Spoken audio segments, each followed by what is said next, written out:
Then sings my soul, my Savior God, to thee. How great So thou last week, my favorite soccer team, Barcelona, beat the forces of evil, also known as Real Madrid, in what we call El Clásico. This is kind of like the main rivalry game in Spanish soccer and honestly probably like all of Europe. This is kind of like Lakers Celtics back in the 80s when like they really hated each other. We've just been hating each other for like 100 years and it's beautiful. Now, don't tell Chad this, but that game was going on at like 10 a.m. last week. I read that man's message like 3 times before here, and I sit through one of the services. So I thought it would be okay if I was at the next steps table during the second service, just catching up on my iPad in case anybody wanted to attend. If the game happened to be on my iPad, like that's nobody's problem, right? Now, this is the thing. When I watch soccer, I kind of turn into an insane person. Robin was there; she can attest to this. If we're losing, then I think that life is ending and I'm spiraling out of control. If we're winning, then the sun is shining and everything is awesome, right? And the problem with this Barcelona team right now, it is the best team we've had in years. We've been competitive in every tournament we've been in. They just won like 2 days ago, like La Liga, which is like the equivalent of winning the Super Bowl. In Spain, they're great. We cannot defend to save our lives, right? So every game we're playing, like we get scored on a lot and just we're so good at offense that we usually kind of like come back and outscore opponents. Usually we have to come back from behind. Last Sunday's game, we were down 2-0, right? And if you watch kind of like the timing of the scores, Madrid scores at the 5th minute, Madrid scores at the 14th minute. Those first 90 minutes of soccer were hell for me. Okay? Life was ending. My worst enemies were defeating me. There's no justice in the world. I was like a meltdown. Okay? 19th minute, we score our first goal, and then kind of like things start turning around. Now I think it's like one of the best games in the year. I'm so happy we won. What does this have anything to do with the book of Ruth? Well, I think that in some ways I'm a lot like one of the main characters that we see in the book, which is Naomi. Chad actually said this last week. I am the official pessimist on staff. Now what that means, is to kind of like clarify a little bit, is uh, I'm always waiting for the other shoe to drop, so to speak. So for Easter, we had like a record attendance, best Sunday we've ever had for Easter, and every Sunday was packed, and it was amazing. Now, how I read that, how I think about that is, oh, we had a first service, all these people are here. You know what that means? That means that the next service is going to be bad, right? So the next service happens, and it's amazing. And what I'm thinking is, you know what that means? That means that the next service is going to be bad. So I'm always kind of like waiting for things to go wrong. I'm telling you, being married to me, awesome. Working with me, awesome. I'm like a ray of sunshine and optimism. Now, we're doing this series in the book of Ruth, and last week Chad kicks things off, and he's talking about chapter 1. And in chapter 1, we meet this woman named Naomi, and Naomi has suffered a lot, and Naomi has lost everything. She had to leave her homeland because of a famine. She ends up in this foreign country of Moab, and here her husband dies, and her 2 sons die. So at the end of the chapter, she kind of like decides to go back home, and she is feeling bitter and dejected. And by her own admission, she blames God for what's happened to her. But that first chapter, if you remember last week, ends up in this very interesting point. Ruth chapter 1, verse 22. So Naomi returned from Moab, accompanied by her daughter-in-law Ruth. The young Moabite woman, they arrived in Bethlehem in late spring at the beginning of the barley harvest. Now, this is interesting because remember how chapter 1 starts. Chapter 1 starts with a famine. Naomi and her husband Elimelech, they leave Bethlehem initially because there is no food. If Naomi is blaming God for everything that's happened, this is the inciting event for that. There was a famine. She's basically saying God made it so that there would be no food. And now, after everything that's happened to her, she's going back to where she came from, empty-handed and broken-hearted, except that now the harvest is beginning. Which raises a bunch of questions about God, right? Is God the God of the famine? Or is God the God of the harvest? If God has it against Naomi as she thinks he has, then why is there food again? Or could it be that Naomi's story isn't over? Could it be that by the end of chapter 1, we are at the minute 19th of the first half of the match of Naomi's life, and there's a lot of game left to be played? And that's what we want to look at this morning. So go with me to Ruth chapter 2, and I'm going to start reading on verse 1.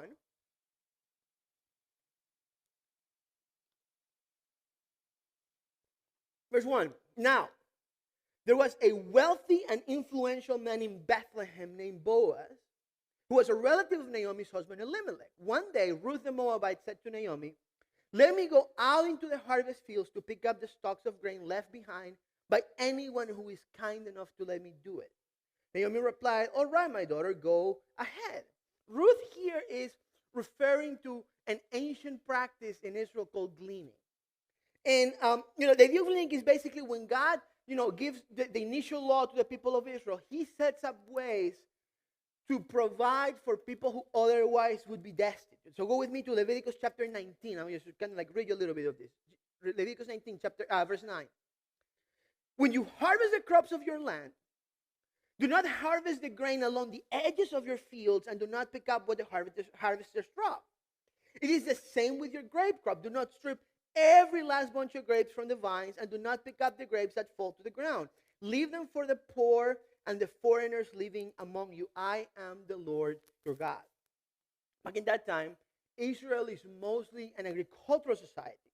And if you did not have access to land, or work for somebody who had land, it made it incredibly hard to survive. You know who often did not have access to land? Well, widows who for some reason had not been able to remarry, and foreigners, which meant that Ruth had hit a double whammy, right?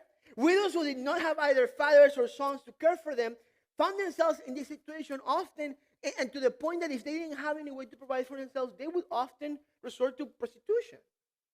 Gleaning is kind of like just like one rung above that. It was, basically a more dignified way of panhandling, which sounds terrible, except that you have to understand that at that time, even that was an incredibly revolutionary thing, that God would have instituted a way for people to be provided at their moment of deepest need, for the poorest of the poor and the foreigners. Now, the thing is that there's a way in which God kind of like has presented a law, and then there's a way in which the law is implemented. And what you see kind of like throughout history is that people who went out gleaning were often abused and mistreated and taken advantage of and exploited in many, many different ways, because people knew that they were incredibly vulnerable and they had nobody to protect them and no ways of resorting to. Now, imagine a foreigner who is mistreated. Well, Ruth is a foreigner from Moab. Moab was kind of like one of the enemies of Israel. It's not like a friendly nation to them. You're definitely going to get mistreated. She's also a widow. You're definitely going to get mistreated. Ruth puts himself in a situation where she's actually at risk of being abused in many different ways. And the point is this: Ruth going out to glean signals both resilience on her part. She's refusing to give up. Well, at the same time, she's also placing herself at risk because of the vulnerable situation that she's in. But there's another interesting thing about Ruth's actions. Ruth is here, I think, presented in contrast to Naomi in how we respond to a crisis. Naomi, by her own admission, has become bitter. She said that. She's like, "Don't call me Naomi now, call me Mara," which means bitter. She has suffered so much, and she blames God for her suffering. Now, Ruth, for the most part, has gone through some of the same loss that Naomi has gone through, except that somehow it seems that Ruth is thinking about that loss in a different way. She's thinking, well, we got to eat something, right? So I'm going to go gleaning. Even if it's humiliating, even if it's risky, somebody has to do it. There's this Bible scholar, John Golding, who's actually one of my seminary professors, and he has this kind of like commentary on the book of Ruth, and he says this: the contrast between Naomi and Ruth that emerged when they were in Moab continues now that they are in Bethlehem.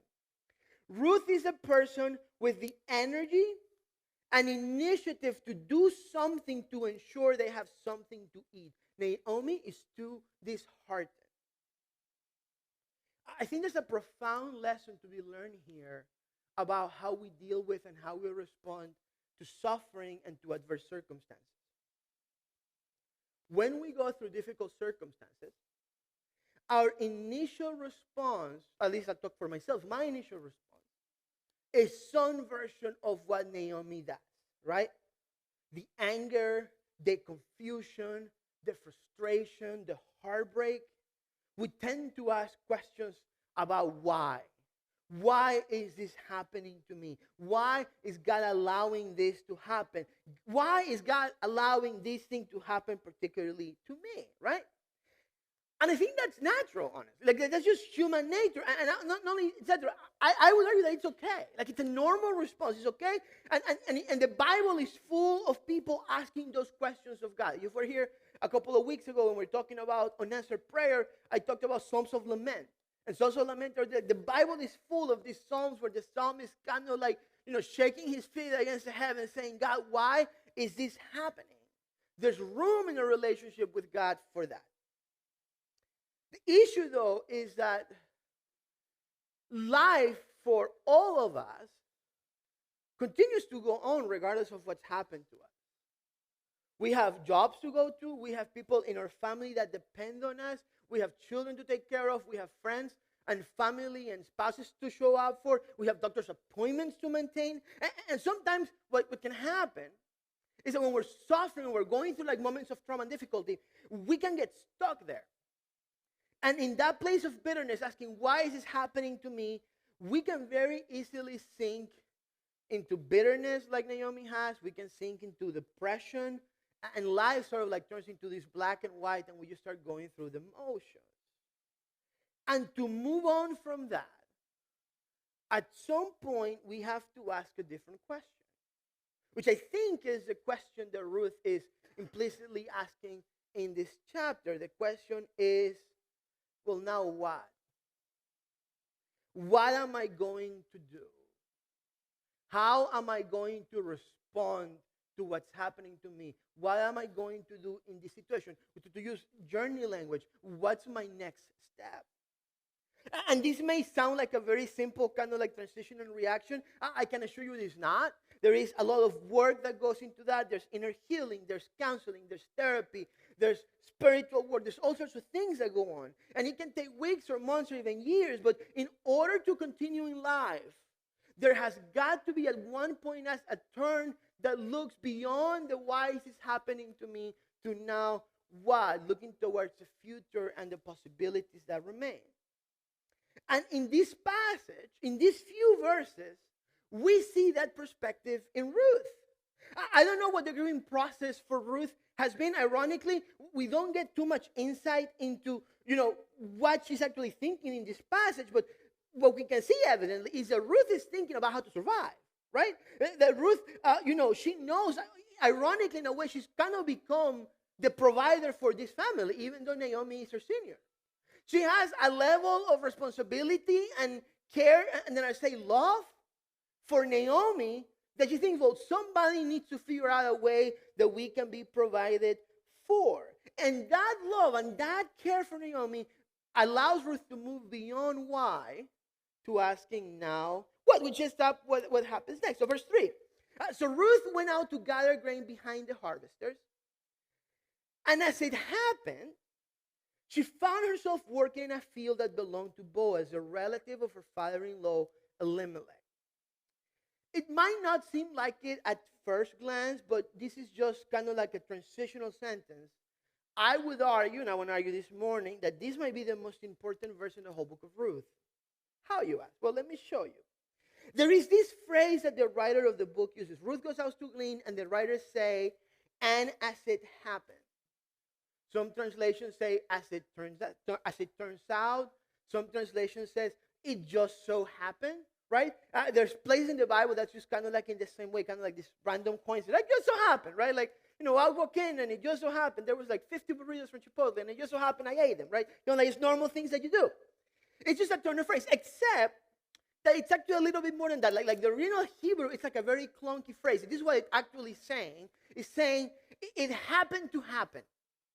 Which, again, what's the point of that? Well, I'm highlighting this because The writer of Ruth, I think, is doing something very interesting. Ancient manuscripts, one of the challenges of the time is that if you're reading something right now and you're referring to something that happened before, what do? At least if you're doing it like on a computer, you have a hyperlink, right? You have like the little text with blue and then mention something, you click on it and it takes you to another document, something else that can give more meaning to what you're reading. Back in those days, they didn't have that. So a lot of times what writers would do is that they would, phrase things in a certain way that would kind of like echo something that's happened already and make you think about that. And in this particular case, this phrase with this very awkward wording is echoing another episode in the Bible where this word is actually used in the opposite way. Book of Genesis. Abraham is getting close to death and he needs to find a wife for his son Isaac. So he sends his butler, kind of like the main guy that overviews everything in his house, to find a wife for him back to like his homeland that he had come from with his family members. And as the butler is going out on this mission, he prays this prayer in Genesis chapter 24, verse 12. Oh, Lord God of my master Abraham, he prayed, please give me success today and show unfailing love to my master Abraham. You wouldn't notice this in the English language, but give me success. In the original translation that you would say that is, make it happen to happen. And it's super interesting in a number of reasons, right? Like, Isaac finding a wife is this pivotal moment in the life of the nation of Israel. This is how God's promise to Abraham is partially fulfilled. And what the writer of Genesis is saying is that, that was an event where God intervened. Abraham's servant asked for help, asked God to make it happen to happen. And because of this, Isaac meets his wife, Rebekah, and eventually the nation of Israel comes about. Now, we find ourselves in the book of Ruth in a completely different situation where it would look like God is absent. Where God is actually being accused. Not only of being absent, but sometimes of even like maliciously active against the lives of people. And the writer of Ruth drops that same line in a context where it would seem that at first reading, he's saying that Ruth ending up in this field is a coincidence. But by doing so, the writer is actually doing the opposite. He's saying, last time something happened to happen, God was involved. Could it be that in this moment, in the midst of Ruth and Naomi's deepest suffering and their most vulnerable situation in their lives, could it be that God could make it happen to happen again? Happens next, verse 4. When she was there, Boaz arrived from Bethlehem and greeted the harvesters. The Lord be with you, he said. The Lord bless you, the harvesters replied. Then Boaz asked his foreman, who is that young woman over there? Who does she belong to? Now, Boaz has never seen Ruth before, so he's curious as to who she is. Now, I don't think it's reading too much into the text to also assume that Boaz found Ruth attractive, or at least intriguing enough to wonder who she was. Now, verse 6, and the foreman replied, she is the young woman from Moab who came back with Naomi. She asked me this morning if she could gather grain behind the harvesters. She has been hard at work ever since, except for a few minutes rest in the shelter. Boaz went over and said to Ruth, listen, my daughter, stay right here with us when you gather grain. Don't go to any other field. Stay right behind the young woman working in my field. See which part of the field they're harvesting, and then follow them. I have warned the young men not to treat you roughly. And when you are thirsty, help yourself to the water they have drawn from the well. Boaz is doing two things here. One, he's being kind to her, right? Like the writer goes out of his way to say that Boaz was this kind man that cared for Ruth. He knows that Ruth could be super vulnerable in other fields, so he's telling Ruth to stay with his workers so he can look after her. Now, again, I don't think it's reading too much into the text to also think that Boaz kind of likes having Ruth around. And he's like, it'd be nice if you stayed around a little bit longer, right? Verse 10. Ruth fell at his feet and thanked him warmly. What have I done to deserve such kindness? She asked. I am only a foreigner. Now, Chad touched on this last week, but I think it bears repeating. The fact that Ruth is a foreigner, and not only any foreigner, but a foreigner from Moab, is what makes this story so remarkable. Because for all the provisions that God had put in place to protect foreigners, like the practice of gleaning, foreigners were usually not treated nicely at this time in the nation of Israel. As a widow from Moab, Ruth is incredibly vulnerable. Ruth is an immigrant in a culture where immigrants were not treated nicely and faced a number of risks. Boaz did not have to be as kind as he had been to her, and yet he was. And we find out why. Verse 11, yes, I know, Boaz replied, but I also know about everything you have done for your mother-in-law since the death of your husband. I have heard how you left your father and mother and your own land to live here among complete strangers. Apparently, the word has gotten out about what's happened to Naomi and what Ruth did for Naomi coming back with her. And Boaz finds Ruth's decisions admirable. Ruth showed Naomi kindness, remarkable kindness, unexpected kindness, above and beyond kindness. And that kindness that Ruth showed has now in turn moved Boaz to show Ruth kindness. Remarkable kindness, unexpected kindness, above and beyond kindness.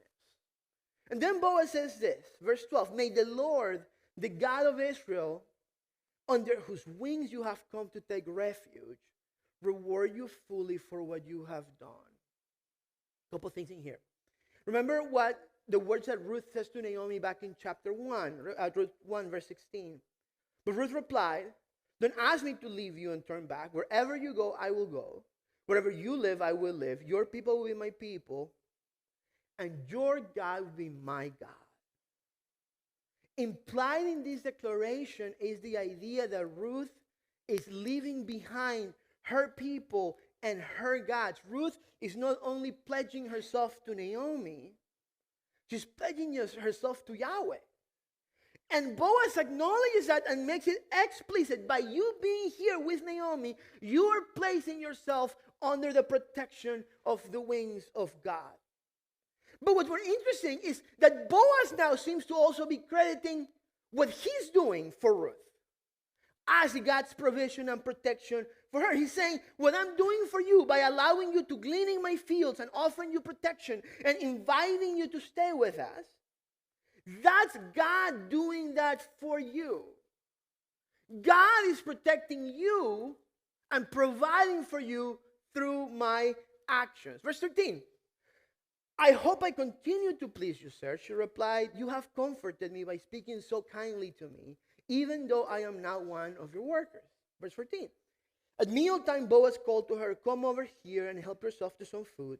You can dip your bread in the sour wine. So she sat with his harvesters, and Boaz gave her some roasted grain to eat. She ate all she wanted and still had some left over. When Ruth went back to work again, Boaz ordered his young men, let her gather grain right among the sheaves without stopping her, and pull out some heads of barley from the bundles and drop them on purpose for her. Let her pick them up and don't give her a hard time. So Ruth gathered barley there all day, and when she beat out the grain that evening, it filled an entire basket. She carried it back into town and showed it to her mother-in-law. Ruth also gave her the roasted grain that was left over from her meal. Where did you gather all this grain today? Naomi asked. Where did you work? May the Lord bless the one who helped you. So Ruth told her mother-in-law about the man in whose field she had worked. She said, the man I work with today is named Boaz. May the Lord bless him, Naomi told her daughter-in-law. He is showing his kindness to us as well as to your dead husband. That man is one of your closest relatives, one of her family redeemers. A couple thoughts in here.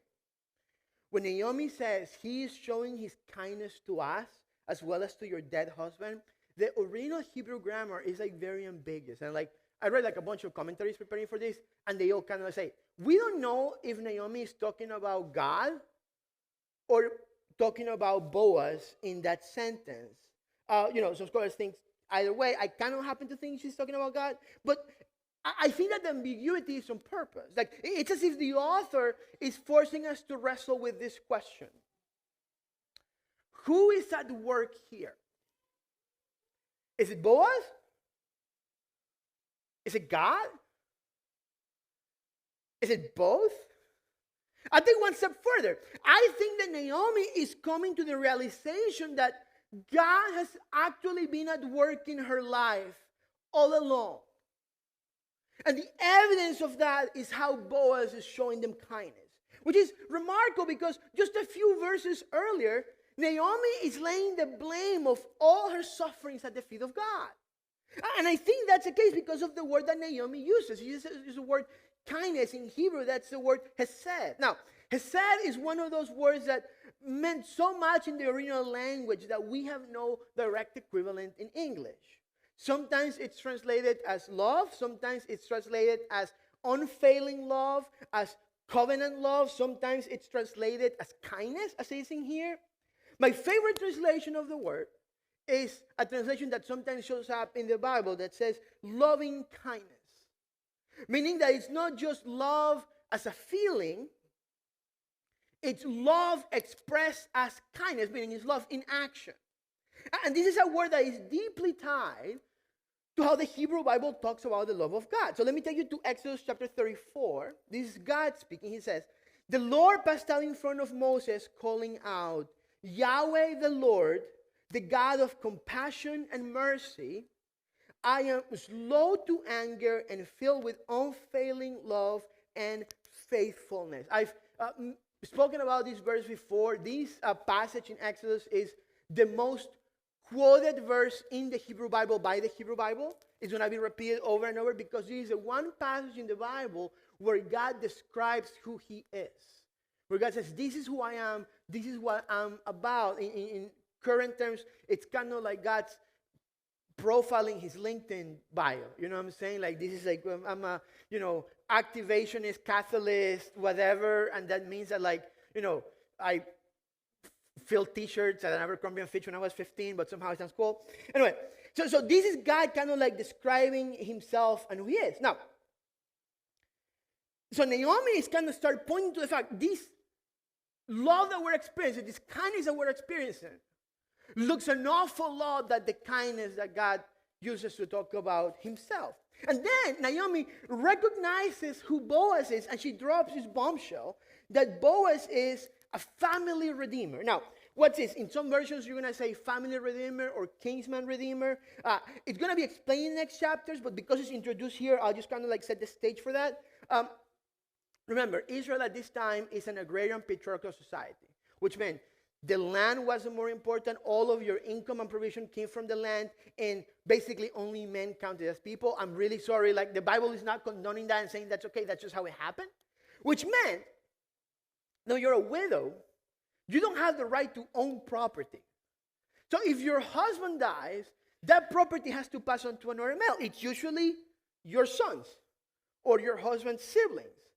In the case of Naomi, it seems that most of the direct people that would have to take that on are gone. And if that's the case, then the land kind of just can't be sold to anybody. And you want to keep it in your family because that's how you can provide for your descendants. So one of the practices at the time is if a widow dies and there's no children, then a family member of the dead husband would have to marry the widow, take possession of the land, and he can use it, but basically the first son that they have would have the last name of the dead husband, and he would inherit that as kind of part of his inheritance. That's the whole system of how things work. And when Naomi is saying, well, you know who could do that for us and allow the land to keep in our family and keep us provided for, is Boaz.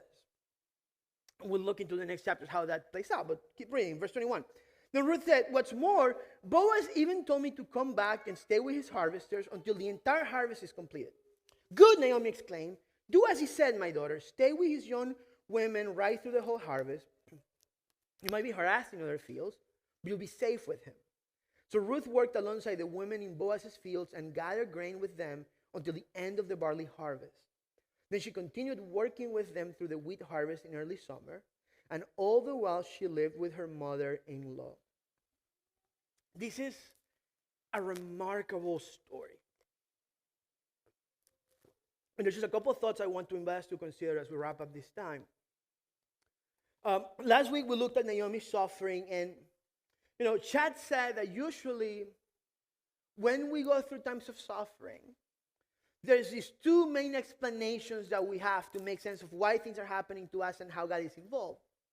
Number one is that God has nothing to do with anything, right? That like the world is completely random and chaotic.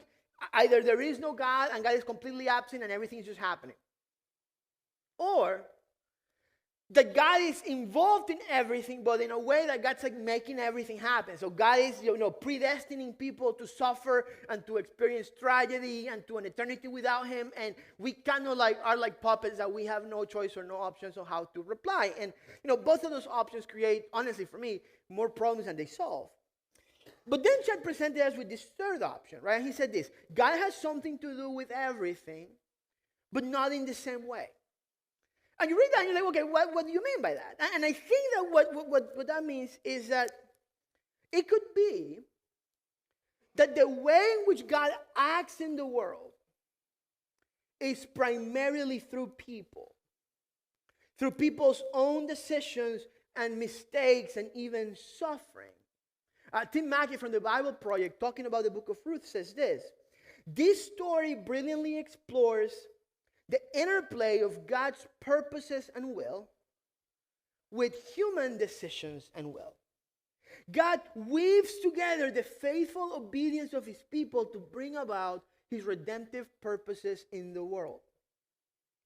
Remember earlier when we looked at that phrase that Ruth uses, it happened to happen? I think that what the author of Ruth is trying to communicate is that things don't just happen to happen. That God is actually at work in the world and at work in our lives. But how is God at work?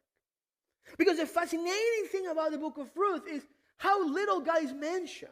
Like the characters of the story mention God, but the narrator doesn't ascribe any of the happenings in this chapter in the whole book as the work of God directly. Also, there is no supernatural nothing in this chapter or in the book as a whole. There is no miracles or, supernatural intervention of God. You know how God is present in this book? Through people. And not only through people, but through the kindness, through the love, through the hesed of people. Ruth's hesed, Boaz's hesed. In other words, how does God act in the world? God acts in the world through our love. Ruth 2:20, may the Lord bless him, Naomi told her daughter-in-law. He is showing us His kindness, His hesed, His loving kindness to us, as well as to your dead husband. Remember how I told you that the word is very ambiguous? I think that's because I think the author is actually saying that it's both of them. And that has some implications for us. First implication I would say is, could it be that God is at work even in the midst of our suffering, even when it doesn't seem like He is?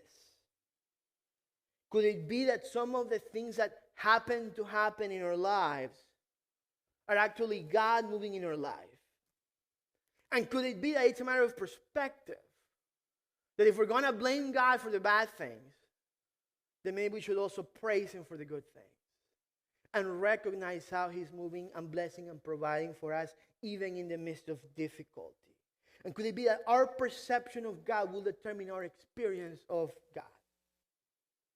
Number two, I would say, is that your story isn't over. I don't know why. You may not know why you've gone through the things you've gone through. Maybe one day you will, maybe you won't. But right now, that's not the most important question. The most important question is, now what? And it's not just about in a sense of like hustling and white knuckling. It's about not letting the suffering and the pain that we've experienced hold us back and trap us in a cage of bitterness and anger and resentment and depression. But opening up our eyes to the possibilities that could be in the future. What if you are in the minute 18th of your match? And Lamine Yamal is about to come from behind and take like 6 players behind him and score the goal that starts turning the things around. Which is it's what happened in the game. You know. What if God is about to make it happen in your life? Which takes me to the third thing, that what we do matters, right? You know, what's fascinating about this happen to happen phrase that keeps coming up, you know, Ruth ends up working in Boaz's field. But that happens to happen because Ruth decided to look out for some way to provide. It was Ruth's decision to stick by Naomi that first caught Boaz's attention. It's Boaz's kindness that eventually sets the stage for them to be married. And what Chad mentioned last week, like the reason why we're looking at this book, the reason why this book is in the Bible in the first place, is because at the end of the book, you're going to read the genealogies, and it so happens that out of Boaz's and Ruth's marriage comes a man named Obed, and out of this man named Obed comes a man named Jesse, and after Jesse comes a man named David, who would change the history and the course of Israel. When we stay stuck in the why did this happen to me question, we can miss out the things that God wants to make happen in our lives. Number 4, that the most consequential thing we can do with our lives is to show love and kindness to other people. This is a book about how the history of this nation is transformed because 2 people decided to be kind. Because Ruth decided to leave everything behind to stick around with this for this woman that she had come to love. Because this man decided to show ridiculous, outrageous generosity and kindness to this woman that happened to be working in his field. What if that's true for us, and what if it's true for the generations to come after us? That we keep waiting for this like incredible, revolutionary, powerful moment where God does these incredible things to our lives. And what if the most revolutionary thing that we can do is just show the love and the kindness of God in our everyday lives? And as we do that, God can make incredible things happen for us and for people around us. And I will close as we step into communion. I want to invite you to take your communion kit out. God is saying something about himself by making this book become a part of the biblical canon and by tying this story to the story of how Jesus comes into the world. What God is saying is like, listen, God comes into the world and there's miracles and there's power and there's incredible, amazing things that happen. And God also comes into the world where, 2 women decide to stick together. Like the most miraculous thing that happens in this book is that Ruth had every chance and every reason to turn around and abandon Naomi, and somehow she didn't. That Boaz had no reason whatsoever to be as kind, as nice to this foreign, vulnerable woman working in his fields, and yet he did. And Jesus says that is also how God weaves into our story. And could it be that your love and your kindness and your hesed towards others is how God comes into their world and into their life, and how God makes it happen, whatever it is that he wants to make it happen in the lives of the people around us. And they'll know we are Christians by our love, by our love. Oh, they'll know we are Christians by our